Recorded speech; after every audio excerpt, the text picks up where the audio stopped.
Relief and happiness at the trial's verdict. Relatives and friends of victims of the Aszad-rezsim had gathered outside the court building in Koblenz, waiting for the outcome. Among them, the Syrian journalist Luna Watfa. She attended every day of Anwar Raslan's trial since it began in 2020. For her, the guilty verdict is groundbreaking. The verdict doesn't mark a conclusion. It's just the beginning. More trials must follow this one. Watfa works under a cover name to protect herself. She was the only Syrian journalist continuously reporting from Koblenz.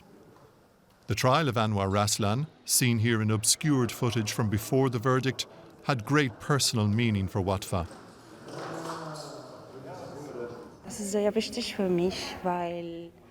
This is very important to me because I was also a political prisoner. And when the witnesses give their testimonies and tell their stories, I also hear my story. In fact, I'm also writing my story behind the scenes. Prosecutors alleged Raslan had led a Secret Service unit responsible for torture and killings at Al-Khatib prison in Damascus. They charged him with crimes against humanity, including 4,000 counts of torture and dozens of murders.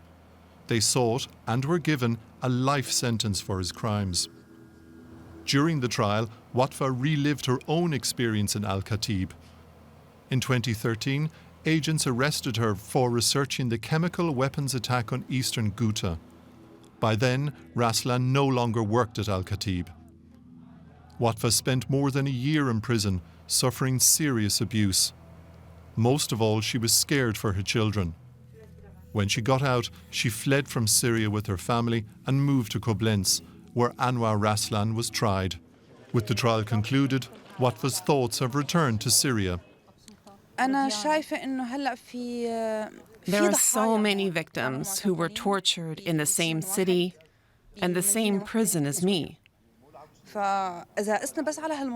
This verdict represents at least some reparation and justice for them. Many of them want to see the same type of trials happening in Syria.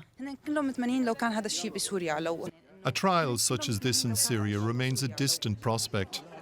But thanks to the principle of universal jurisdiction under which Raslan was tried, there is no safe haven for perpetrators of crimes against humanity in Germany, no matter where those crimes were committed.